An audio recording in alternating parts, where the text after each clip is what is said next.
दशरवन्द्याणं त्रिगुणहितमधुरविशतवकाणम् हन्तातीतगुणाणं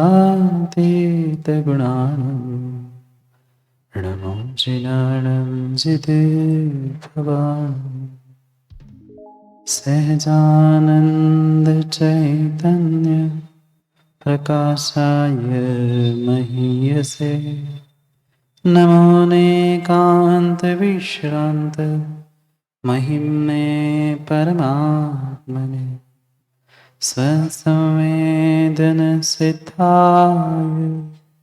जिनाय परमात्मने शुद्धजीवास्तिकायाय नित्यानन्दचिते नमः।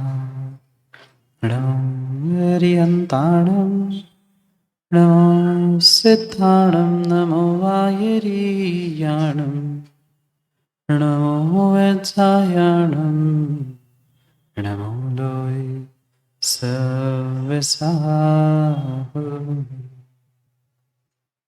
पंच परमेश्वर भगवान की परम पूज्य आचार्य भगवान कुंद कुंद स्वामी की परम पूज्य आचार्य भगवान अमृतचंद्र स्वामी की परम पूज्य आचार्य भगवान जयसेन स्वामी की परम पूज्य आचार्य भगवान गुरुवर विशुद्ध सागर जी महाराज की सनातन जैन धर्म की।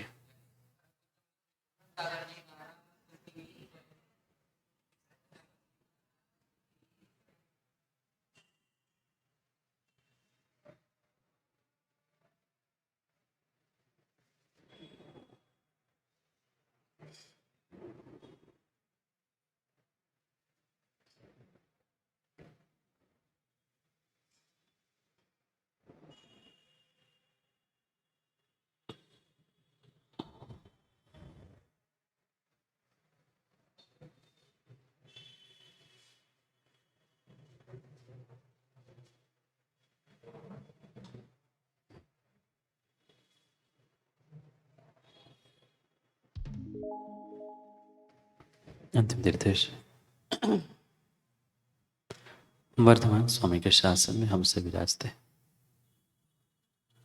और उनकी यह पावन पीयूष देशना हम सभी के लिए परम उपकारी। उपकारमयी देशना को समझने के लिए हमने जो 4 अनुयोगों की व्यवस्था समझी थी, उन 4 अनुयोगों में महान अनुयोग द्रव्यानुयोग और उस द्रव्यानुयोग के रहस्य को ही समझने के लिए हम सभी यहाँ पर पंचास्तिकाय ग्रंथ का स्वाध्याय कर भव्यात्माओं आचार्य प्रवर कुंद कुंद स्वामी ग्रंथराज पंचास्तिकाय में 5 अस्तिकायों के निमित्त से हमें वस्तु स्वरूप का बोध करा रहे थे और वस्तु स्वरूप का बोध करते समय द्रव्यानुयोग के कुछ गहनतम सिद्धांतों को प्रतिपादित कर रहे हैं। जो द्रव्य मौजूद है वो उस द्रव्य का कभी भी नाश नहीं होता और जो द्रव्य मौजूद है ही नहीं वह कभी भी उत्पन्न भी नहीं होता। कल हमने इस द्रव्य की अपेक्षा से, ध्रुवता की अपेक्षा से सत का नाश और असत का उत्पाद नहीं होता, ये अनेक प्रकार से, अनेक दृष्टांतों से समझना का प्रयास किया। प्रत्येक द्रव्य अपने आप में सत है और दूसरे की अपेक्षा से असत है, दूसरे में भी असत। और जो भी उत्पन्न नष्ट हो रहा है वह प्रत्येक द्रव्य अपने में ही उत्पन्न होकर अपने में ही नष्ट हो रहा। जो जीव जन्म लेता है वही जीव मरता है, जो मरता है वही जन्म लेता है। इस कारण से वह कभी भी सत को नाश करने वाला नहीं होता, क्योंकि जिसकी मृत्यु कह रहे हैं उसका ही जन्म अगर कह रहे हैं तो उसका पूर्ण रूप से सत का नाश नहीं हुआ। और जो जीव मरता है और पुनः जन्म लेता है तो वो दूसरे जीव रूप नहीं होता। वही जीव मर के नए पर्याय को प्राप्त करते हुए उसे हम जीव जन्मता है ऐसा कहते हैं। इसलिए जो विद्यमान है, मौजूद है, सतरूप है, जिसका भाव है वह कभी भी नष्ट नहीं होता, और जिसका अभाव है, अविद्यमान है, गैर मौजूदगी है, वह कभी भी उत्पन्न भी नहीं होता। जैसे जीव में पुद्गल द्रव्य जन्म लेगा, जीव से पुद्गल द्रव्य उत्पन्न होगा, पुद्गल द्रव्य से जीव द्रव्य उत्पन्न होगा नहीं, क्योंकि एक दूसरे का एक दूसरे में असत है और उस असत का अविद्यमान पने का कभी भी उत्पाद नहीं होता। और जो जीव मौजूद था वही है और वही आने वाले काल में भी रहेगा, इसलिए उस सत का भी अभाव नहीं होता। इस प्रकार से उस जीव की अपेक्षा से आचार्य भगवंत 19 नंबर की गाथा में समझा रहे थे कि ये बदलाव जो दिख रहा है मात्र और मात्र गति नाम कर्म के उदय से जो उसे पर्याय प्राप्त हुई है वह उतने ही काल का परिणमन है, जैसे एक वेणुदंड या गन्ना अनेक पर्व होने पर भी वह एक ही वेणुदंड था, गन्ना था, पर उसके छोटे छोटे भाग थे। उन विभागों से ही वह पूर्ण एक बांस या गन्ना बना। ऐसे ही अनेक पर्यायों का एक दूसरे से संबंध होते हुए भी एक दूसरे में प्रवेश नहीं है। मनुष्य आयु यहां समाप्त हुई, तुरंत 3 समय में वह देव आयु या देव गति को प्राप्त कर चुका। इसलिए जैसे उन बांस की अपेक्षा से वह एक अखंड बांस था है, ऐसे ही जीव की अपेक्षा से जीव एक था है और रहेगा, पर पर्यायों की अपेक्षा से उनके स्थिति, काल, माप, प्रमाण आदि से उनमें अंतर है। बात समझ में आई थी कल भी, आज उसी को आचार्य भगवंत पुनः एक बार हमें तात्पर्य वृत्ति टीका के माध्यम से समझा है। पढ़ते हैं गाथा नंबर 19 की तात्पर्य वृत्ति टीका और उसकी उत्थानिका आचार्य भगवंत जयसेन स्वामी की अपेक्षा से। उत्थानिका अथैवं द्रव्यार्थिक नयन सतो विनाशो नास्ति सत उत्पादो नास्ति स्थितिमिति निश्ननोति। मिल गया? तात्पर्य वृत्ति टीका की पहली लाइन है, अथ एवं द्रव्यार्थिक नयन सतो विनाशो नास्ति सत उत्पादो नास्ति स्थितिमिति निश्नोति। उस पहली पंक्ति के द्वारा भूमिका बताते हुए आचार्य भगवान कह रहे हैं अथ एवं, अब इस प्रकार से द्रव्यार्थिक नयन, कौन से नय से? द्रव्यार्थिक नय से सतो विनाशो नास्ति, सत का, विद्यमान का, मौजूद वस्तु का कभी भी विनाश नास्ति नहीं होता। असत उत्पादो, असत का कभी भी उत्पाद नास्ति इति नहीं होता, ऐसा स्थितिम इति निश्चिनोति, ऐसा निश्चय करते हैं। कैसा? सत का कभी भी नाश नहीं होता और असत का कभी भी उत्पाद नहीं होता। सत यानी,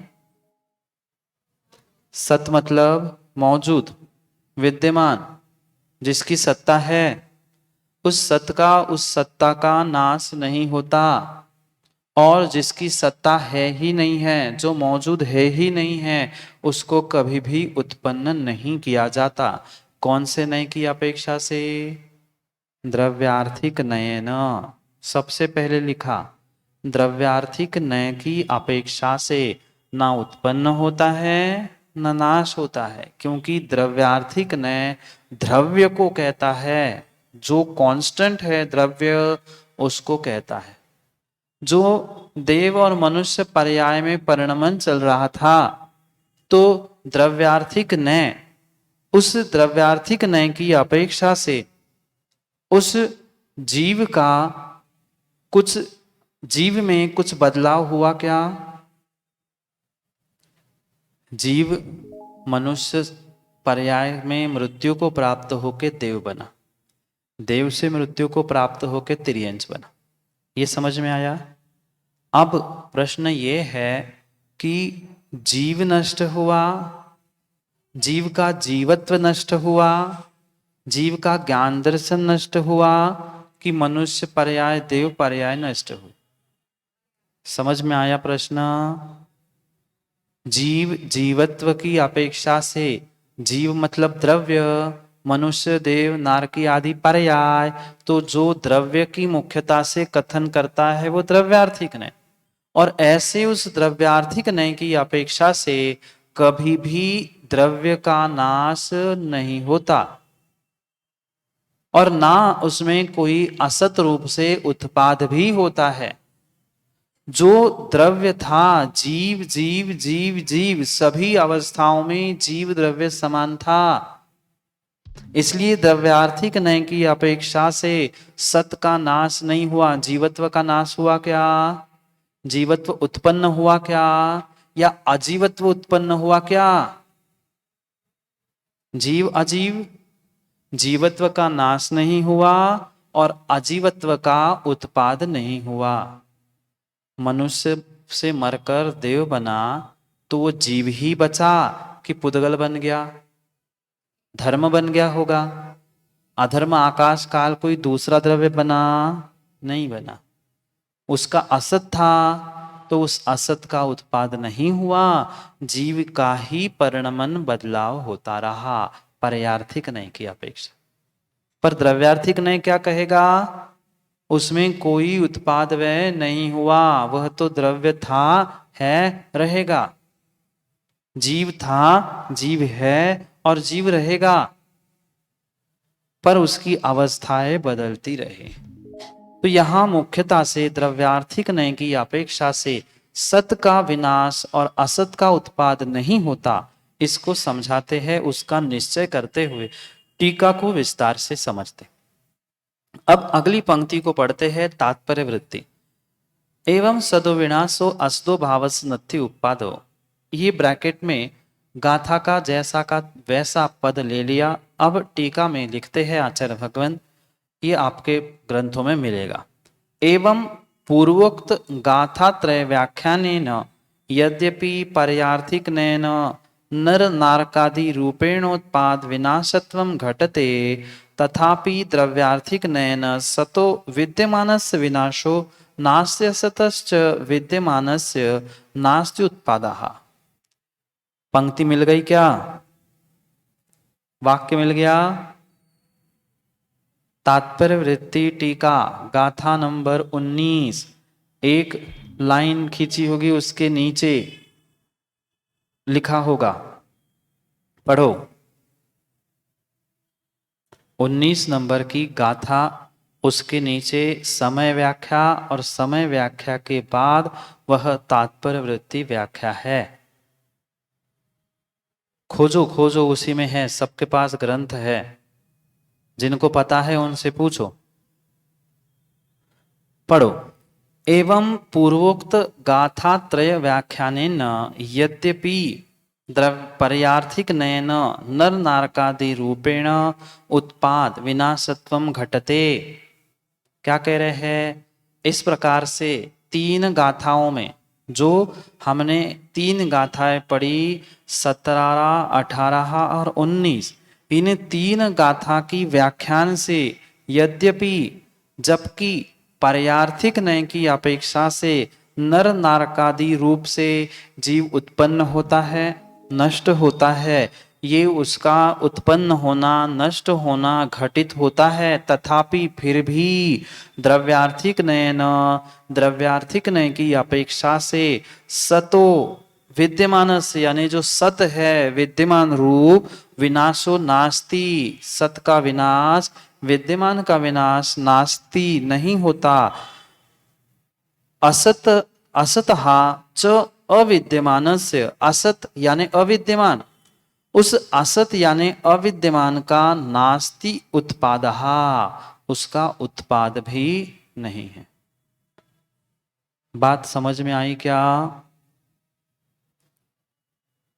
जो जीव द्रव्य था, जीव द्रव्य मरा क्या? जीव द्रव्य मरा क्या? देव द्रव्य उत्पन्न हुआ क्या? मनुष्य द्रव्य था क्या? देव देव द्रव्य था क्या? ये मनुष्य और देव पर्याय थी थी थी थी पर्याय थी। द्रव्य कौन था?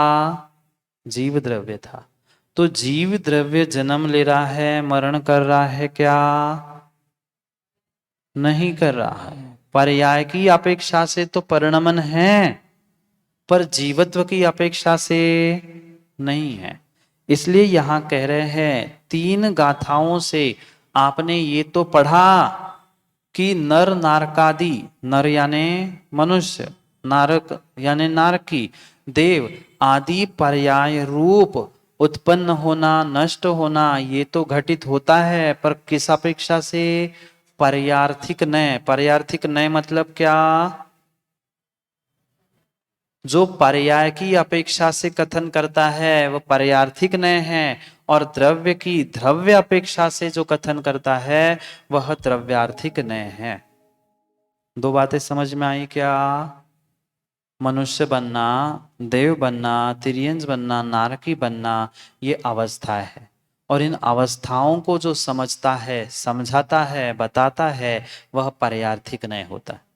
और जो जीव का स्वरूप होता है, द्रव्य रूप होता है, उसे ग्रहण करने वाला द्रव्यार्थिक नय होता। तो द्रव्यार्थिक नय बदलाव को नहीं देखेगा, पर पर्यार्थिक नय बदलते हुए पर्यायों को ही ग्रहण करेगा। इसलिए उस पर्यार्थिक नय की अपेक्षा से नर नारकादि जीव का परिणमन बदलाव होते हुए तो समझ में आता है, तथापि यानी फिर भी द्रव्यार्थिक नय की अपेक्षा से वह सत यानी जो विद्यमान है उसका विनाश नास्ति, उसका विनाश नहीं होता। और जो असत रूप था, अविद्यमान था, उसका उत्पाद भी नहीं होता। कस्य? किसका? भावस्य, जीव पदार्थस्य। भाव का यानी जीव पदार्थ का। भाव मतलब मात्र भाव परिणाम नहीं, भाव यानी पदार्थ भी। तो कौन से पदार्थ का? यहां मुख्यतः से जीव पदार्थ का कथन चल रहा है, इसलिए द्रव्य भावस्य जीव पदार्थस्य। जीव पदार्थ का कभी भी पर्यार्थिक नय से परिणमन होते हुए भी द्रव्यार्थिक नय से बदलाव नहीं होता। कल भी हमने समझा था आटा आटा आटा ये बदलता तो रहा, पर फिर भी आटा क्या गेहूं के आटे से ज्वार का आटा बन गया? आटे से क्या मिट्टी राख बन गई? नहीं बनी। पर फिर भी कुछ कुछ अंशों में आटे की अवस्था बदली कि नहीं? तो आटे की बदलती हुई अवस्था को जो ग्रहण करता है वह पर्यार्थिक नय होता है, और आटे को एक समान ही स्वीकार करने वाले द्रव्य की अपेक्षा को ग्रहण करने वाले नय को द्रव्यार्थिक नय कहते। तो द्रव्यार्थिक नय जीव के बदलाव को ग्रहण नहीं करता, और पर्यार्थिक नय जीव के अवस्थाओं के बदलाव को ही ग्रहण करता है। अब और कुछ समझ में आया? इतना सा, इत्तुसा, ऐसे, ऐसा समझ में आया? इतना सा भी समझ में आया तो भी हम आगे बढ़े। समझ में आया? पर्यार्थिक ने बदलाव ग्रहण करता है, उस अपेक्षा से मनुष्य, तिर्यंच, नारकी आदि अवस्था तो घटित हो गई, निर्णय हो गए, पर फिर भी द्रव्यार्थिक ने क्या कहेगा? द्रव्य में बदलाव नहीं होता, ये द्रव्यार्थिक नय कहे। तो इस द्रव्यार्थिक पर्यार्थिक नय की अपेक्षा से हमने समझा परिणमन किसका? कस्य, यानी किसका? जीव पदार्थ से, जीव पदार्थ। और आगे समझाते हैं, प्रश्न पूछा, जो आपके मन में प्रश्न है उसी को शिष्य के मुख से आचार्य भगवंत लिखते हुए उत्तर देंगे। ननु यद उत्पादोवयो न भवतस्तर्हि पल्यत्रय परिणामन भोग भूमो स्थित्वा पश्चात म्रियते यत् त्रयस्त्रिंशत् सागरोपमानि देवलोके नारकलोके तिष्ठति पश्चात मियते इति व्याख्यानम कथम घटते। आप तो कह रहे हो गुरुजी कि जीव मरता नहीं है, जीव जन्म नहीं लेता है। फिर हमने तो ये सुना है कि 3 पल्य की मनुष्य की उत्कृष्ट आयु होती है और फिर उसके बाद वो मरता है। हमने ये भी सुना है नरक में और स्वर्ग में 33 सागर तक वो जन्म का जिंदा रहता है और उसके बाद मरता है। फिर यहाँ तो आचार्य भगवान कह रहे हैं कि जन्म, जीव का जन्म भी होता है और मरता भी है, और आप कह रहे हैं कि जन्म नहीं होता, मरता नहीं है। प्रश्न समझ में आया?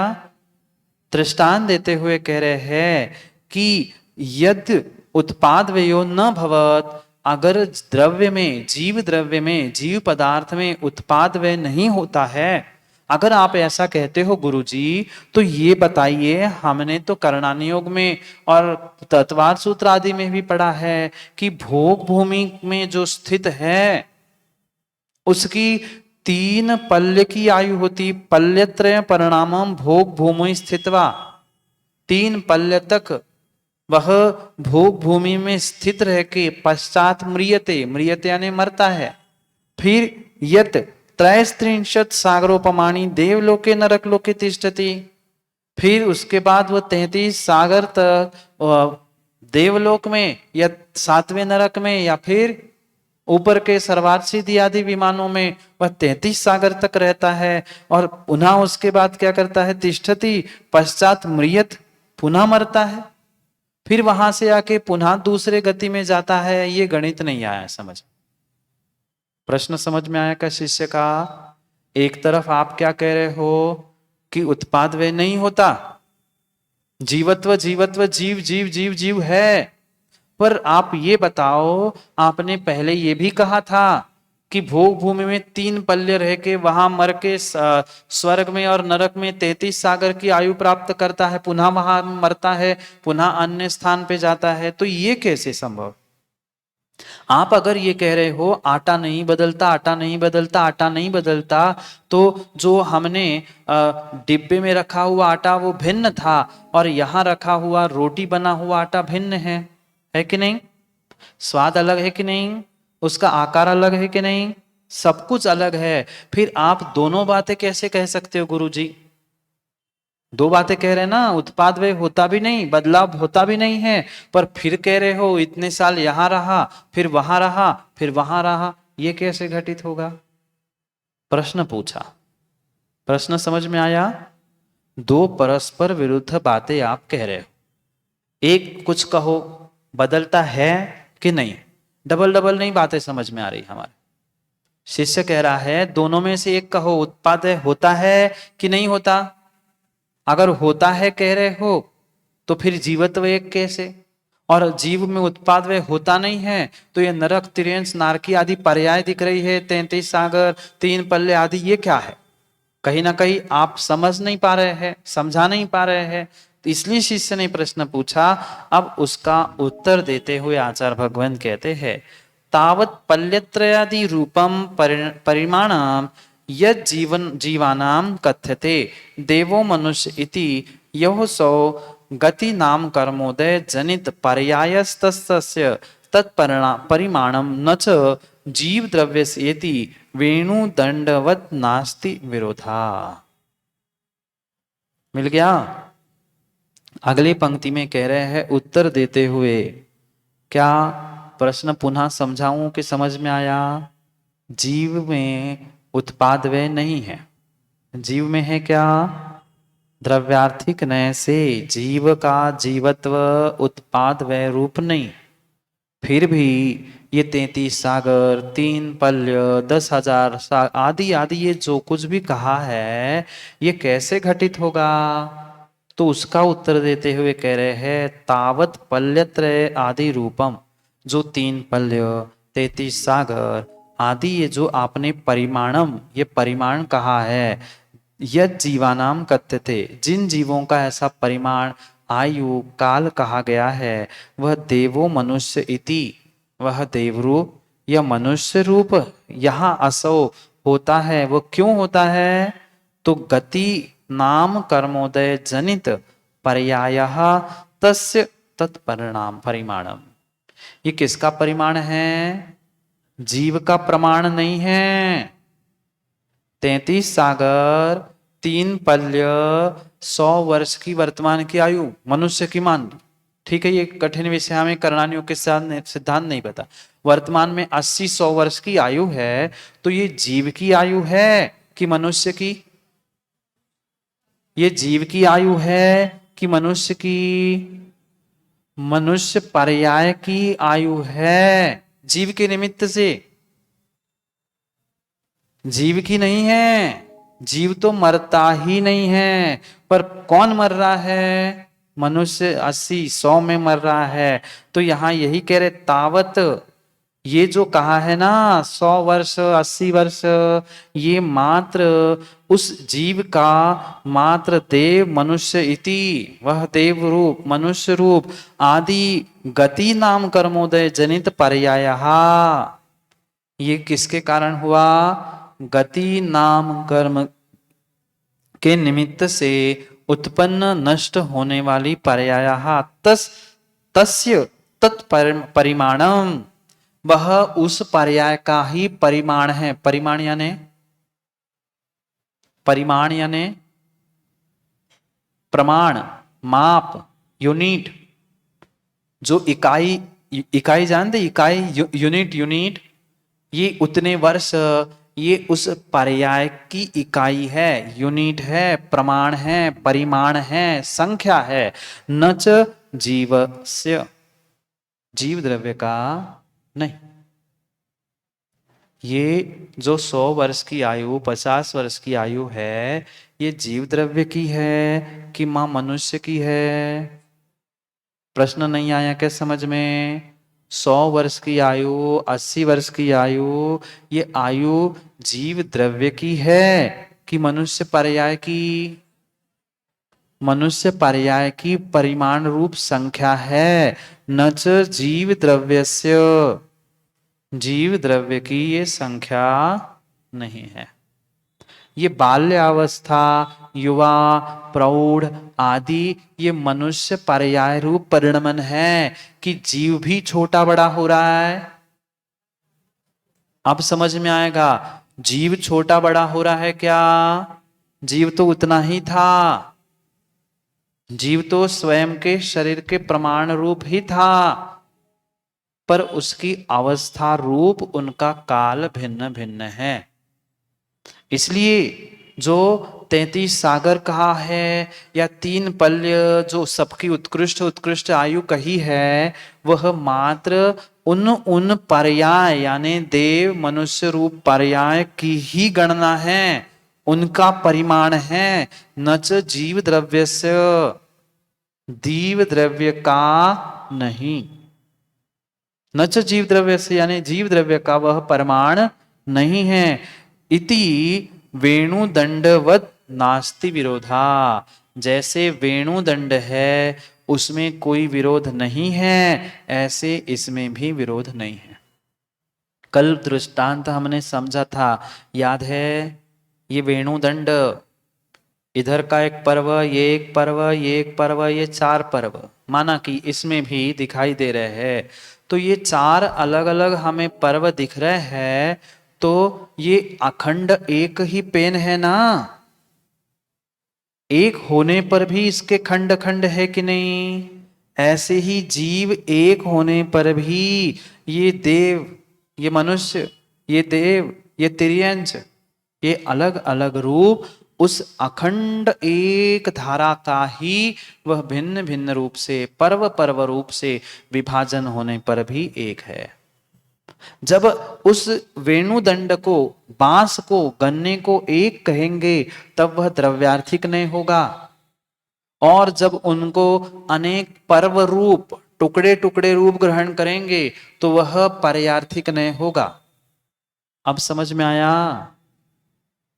पर्याय पर्याय, एक पर्व की पर्याय दूसरे की, तीसरे की, चौथे की, पांचवे की, ये अलग अलग अलग पर्याय है। एक पर्याय, दूसरी, तीसरी, चौथी, ये चारों पर्याय एक के बाद एक है कि नहीं।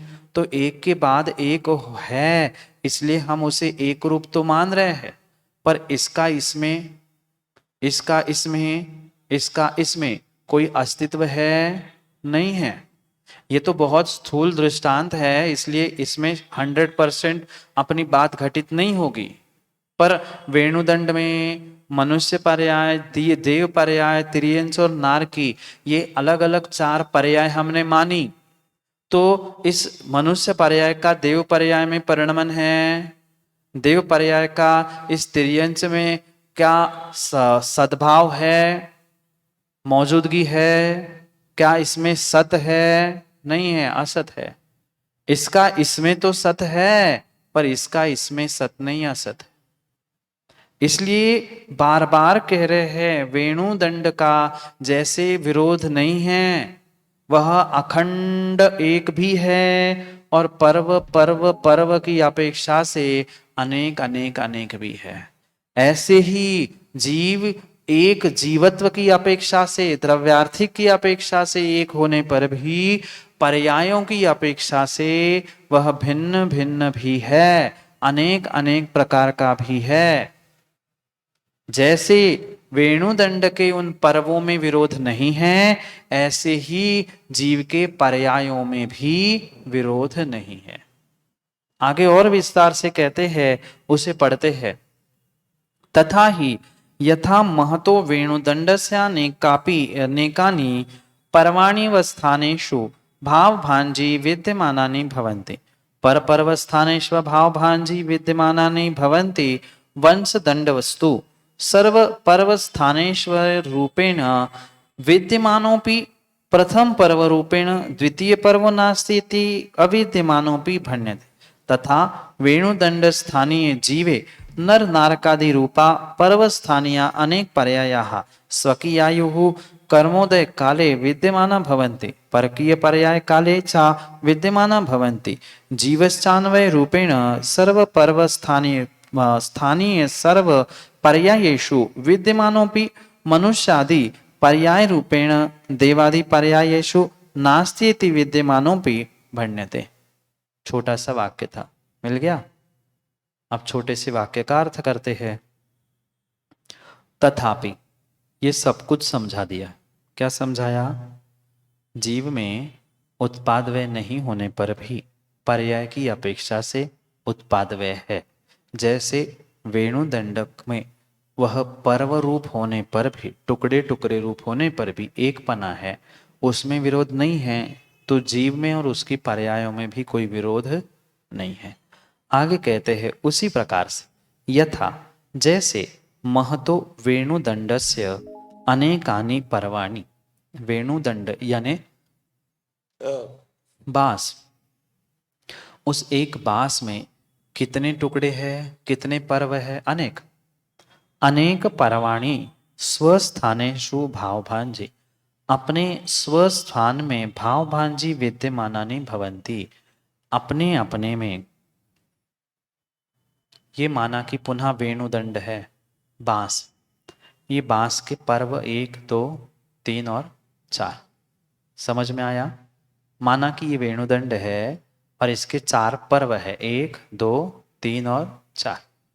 तो इसका इसमें क्या कह रहे हैं, अनेक पर्व वह स्वस्थानेषु अपने स्थान में विद्यमानानि विद्यमान है। इसका इसमें अस्तित्व है, इसका इसमें, इसका इसमें, इसका इसमें, इसका इसमें, किसी का किसी में नहीं है। स्वस्थानेषु अपने स्थान में वह विद्यमान है, मौजूद है, सत है, भवंती। पर पर्व स्थानेषु दूसरे पर्वों में यानी दूसरे टुकड़ों में अभाव भांजी अविद्यमानमपि अभाव रूप है, अविद्यमान रूप भवंती। वंश दंडस्तु जो वंश दंड है यानी बांस है, उसमें सर्व पर्व स्थानेषु रूपेण विद्यमानोपि वह वेणुदंड कहाँ है, इसको हमने क्या माना, वेणुदंड बांस। वेणुदंड कहाँ है, इधर है बांस कि इधर है कि इधर है। पेंसिल पेन कहाँ है, इतने में पेन है, इतने में है, इतने में है कि इतने में है कि इतने में है, पूरे में है।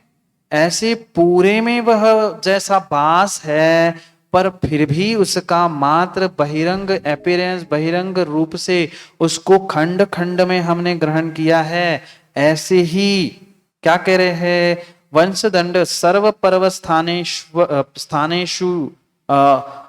स्थानेश्वय रूपेण विद्यमानोपि वह पूर्ण बास सभी पर्वों में विद्यमान होने पर भी प्रथम पर्व रूपेण द्वितीय पर्वे नास्ति इति अविद्यमानोपि भण्यते। ये पूर्ण एक पेंसिल पेन होने पर भी इसका इसमें पहले पर्व का दूसरे पर्व में नास्तिपना है। नहीं आया समझ में? एक पर्व का दूसरे पर्व में अस्तित्व है कि नास्तित्व है, सत है कि असत है, इसका इसमें, इस रंग का इस रंग में अस्तित्व है कि नास्तित्व है, सत है कि असत है, असत है, अविद्यमानपना है।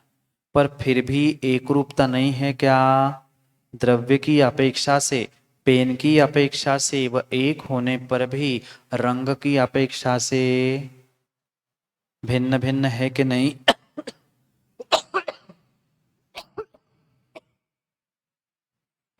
जैसे ये पेन है वैसे ही बांस, बांस की अपेक्षा से, बांस द्रव्य की अपेक्षा से वह एक होने पर भी उसके जो पर्व है, टुकड़े टुकड़े है, उनकी अपेक्षा से वह भिन्न भिन्न है। क्यों? क्योंकि एक टुकड़े का, एक पर्व का दूसरे में नहीं है, दूसरे का तीसरे में कोई परिणमन नहीं है। ऐसे ही प्रथम पर्व रूपेण द्वितीय पर्व नहीं है। जो आपकी बाल्य अवस्था थी, आप सभी बालक थे क्या? बाल्य अवस्था थी क्या? तो बाल्य अवस्था आज भी है ना? बाल्य अवस्था आज भी है ना? नहीं है। किशोरावस्था आते ही वो बाल्य अवस्था चली गई। जैसे युवा हुए वह किशोरावस्था वही समाप्त हुई। किशोरावस्था की कुछ परिणति आज है क्या? बचपन में सबको टॉफी, चॉकलेट, बिस्किट आदि पसंद है, और आज कोई 80 साल की दादी माँ लॉलीपॉप चूसने बैठ जाए तो कितना अच्छा लगेगा? अच्छा लगेगा? अच्छा दिखेगा? क्या कर सकती है? नहीं कर सकती। क्यों? क्योंकि वो अवस्था बचपन की थी, और जो जो कार्य बचपन के थे तो उसी में शोभा देते हैं, वो आगे की पर्याय में नहीं आते। खाई कि नहीं बचपन में घटाघट की गोलियां? आज कोई वो घटाघट की गोलियां लॉलीपॉप चूसने बैठ जाए, 60, 70, 50 साल का व्यक्ति, कोई इंसान, आदमी, महिला, तो कैसे लगेगा?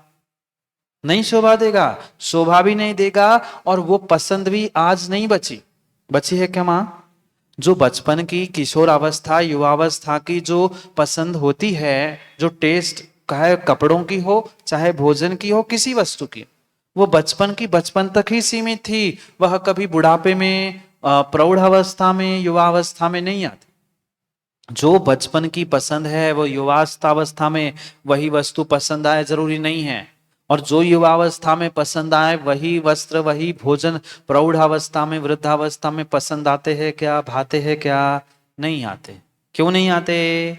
क्योंकि वो अवस्था वहां तक थी, उसकी टेस्ट, उसका स्वाद, उसकी मजा, उसका सब कुछ वही तक था, वह आगे नहीं गया। पर फिर भी आप वही हो कि नहीं? आप जो बचपन में थे वही हो कि दूसरे हो गए? पर फिर भी बचपन की पसंद आज आपकी पसंद है क्या? नहीं है। अब समझ में आया क्या? अब कह दो नहीं आया। ऐसे ही जो मनुष्य पर्याय का परिणमन है वह मनुष्य में ही रहेगा, वह देव जीव में नहीं जाए, देव में नहीं जाएगा, देव का नारकी आदि कहीं नहीं पहुंचेगा। पर फिर भी जीव एक रूप अखंड वही है। समझ में आया? वेणु दंड बास एक है, पर पहले का दूसरे में, दूसरे का तीसरे में, तीसरे का चौथे में, कहीं का कहीं परिणमन नहीं है, अपने आप में तो है वही। पुनः अगली पर्याय में अगर माँ आप पुनः मनुष्य बने और बाल्य अवस्था में आपको किसी ने लॉलीपॉप खिलाया, गटागट की गोली दे दी, तो वो भाएगी कि नहीं, पसंद आएगी कि नहीं? वो उस अवस्था में तो आएगी, पर आज नहीं आएगी। ऐसे ही यहां समझा रहे हैं कि प्रथम पर्व रूपेण द्वितीय पर्व नास्ति इति अविद्यमानो अपि भण्यते। जीव की अपेक्षा से वह बांस की अपेक्षा से विद्यमान तो है। पुनः इधर देखो, ये पेन की अपेक्षा से तो सब में विद्यमान है, पहले टुकड़े में, दूसरे में भी, तीसरे में भी, चौथे में भी, पर पेन की अपेक्षा से सभी में विद्यमान है। पर इसकी अपेक्षा से ये विद्यमान है क्या? इसकी अपेक्षा से ये विद्यमान है क्या? इसकी अपेक्षा से ये नहीं है। जीव की अपेक्षा से, द्रव्य की, जीव द्रव्य की अपेक्षा से आप वही हो, पर बाल्यावस्था, युवावस्था, प्रौढ़ावस्था, वृद्धावस्था, इन अवस्था, इन पर्यायों की अपेक्षा से आप अविद्यमान हो कि नहीं? युवा अवस्था अभी 60-70 वर्ष तक है कि नहीं? युवा अवस्था 60-70 वर्ष तक है क्या? नहीं है, वो तो चली गई। एक का दूसरे में अस्तित्व नहीं है, इसलिए वो अविद्यमान है, असत है, पर फिर भी जीव की अपेक्षा से विद्यमान सतरूप है। आगे कहते तथा वेणु दंड स्थानीय जीवे, वेणु दंड यानी बांस की जगह पे किसको ग्रहण करो? जीव। फिर उस जीव के बाद कह रहे हैं नर नारकादि रूप पर्वस्थानी। नर नारक यानी जो ये नर, त्रियंश देव, नारकी आदि पर्याय है, वह वेणुदंड के पर्व के समान है, इसके अलग अलग टुकड़ों के समान है। क्या है? पर्याय है। और अखंड रूप से वह वेणुदंड बांस के समान वह एक जीव है। तो नर नारकादि रूपा पर्व स्थानीय अनेक पर्याया, पर्व के समान जीव की अनेक पर्याय है, अनेक अवस्थाएं है। स्वकी आयु कर्मोदय काले विद्यमाना, अपने अपने आयु के काल, तद आयु काल प्रमाण, तद आयु काल प्रमाण यानी अपने आयु के काल प्रमाण तक विद्यमान है क्या? जब तक युवा अवस्था थी, बाल्यावस्था थी, तब तक अवस्था मौजूद थी कि नहीं? विद्यमान थी कि नहीं? पर अगली पर्याय आने पर बची क्या? नहीं बची। ऐसे ही मनुष्य की जब तक आयु काल प्रमाण चल रहा है तब तक तो वह मौजूद है, और जैसे ही देव में जाएगा, देव में मनुष्यत्व मिलेगा कि नहीं? देव में मनुष्यत्व मिलेगा कि नहीं? देव में मनुष्यत्व में देवपना मिलेगा कि नहीं? नहीं मिलेगा, क्योंकि देव का देवत्व देव पर्याय में है, मनुष्य का मनुष्यत्व मनुष्य पर्याय में है। पर फिर भी सब में जीवत्व, अंतर समझ में आ रहा है? जीवत्व सब में मिलेगा, पर मनुष्यत्व मनुष्य पर्याय में मिलेगा, देवत्व देवई पर्याय में मिलेगा, तिर्यंसत्व तिर्यंस ही पर्याय में मिलेगा, एक दूसरे में अविद्यमान है, असत है। परकीय पर्याय काले च अविद्यमाना भवंती, स्वयं के आयु काल प्रमाण में वह विद्यमान है। मनुष्य में मनुष्यत्व विद्यमान है, देवत्व में देवत्व विद्यमान है, त्रियंच में त्रियंचत्व विद्यमान है, पर मनुष्यत्व में देवत्व त्रियंचत्व नारकीयत्व नहीं है। देवत्व में मनुष्यत्व त्रियंचत्व और नारकीयत्व है क्या? एक गति में बचे हुए 3 गतियों का अभाव है, एक आयु में बचे हुए 3 आयुओं का अभाव है क्या? समझ में आया? वह अभाव है। परकीय पर्याय काले च अविद्यमाना, परकीय अविद्यमान काल की अपेक्षा से वह अविद्यमाना भवंती। ऐसी ही जीवाश्चा अन्वय रूपेण सर्व पर्वस्थानीय सर्व पर्यायेषु विद्यमान अपि मनुष्यादि पर्याय रूपेण देवादि पर्यायेषु नास्ति इति अविद्यमाना। क्या कहा? जो जीव है अन्वय रूप से यानी होने पर होना, ये पेन, इन सभी टुकड़ों में पेन पना है क्या?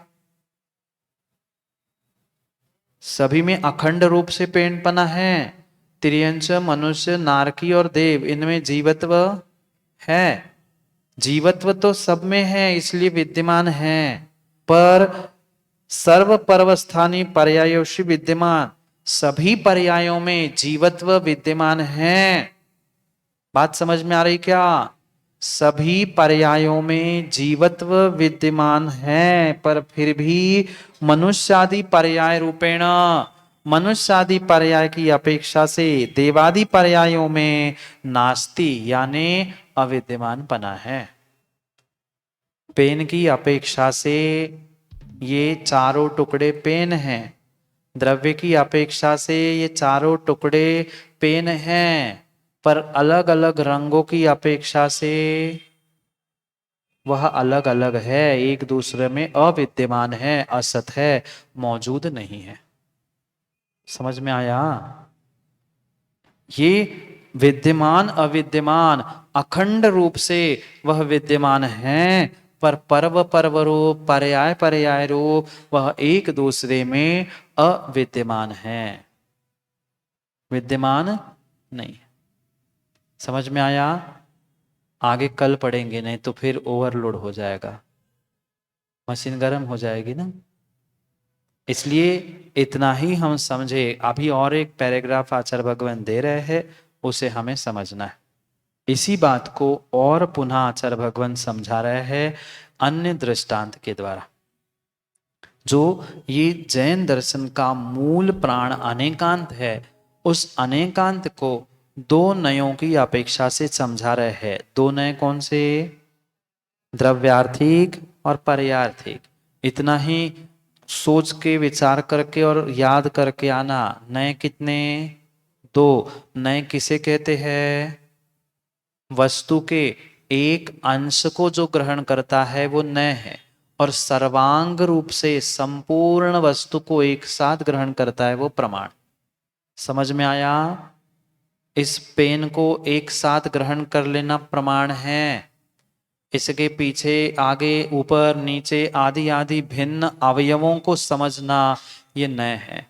पूर्ण शरीर को एक साथ समझना प्रमाण है। ये 1 उंगली 2 उंगली 3 उंगली 4 उंगली 5 उंगली, हाथ है, पैर है, नाक है, कान है, एक एक अवयवों को ग्रहण करना, समझना, निर्णय करना, कथन करना मतलब नय।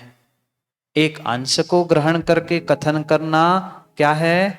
नय है, और पूर्ण एक साथ करना प्रमाण। तो अब नय के 2 भाग, द्रव्यार्थिक पर्यायर्थिक। जो द्रव्य की मुख्यता से कहता है वो द्रव्यार्थिक, पर्याय की मुख्यता से कहता है वो पर्यायर्थिक। कल और इसके विषय में समझते हुए पुनः आचार्य भगवंत हमें एक ही वस्तु में परस्पर विरुद्ध बातें घटित करके दिखा रहे।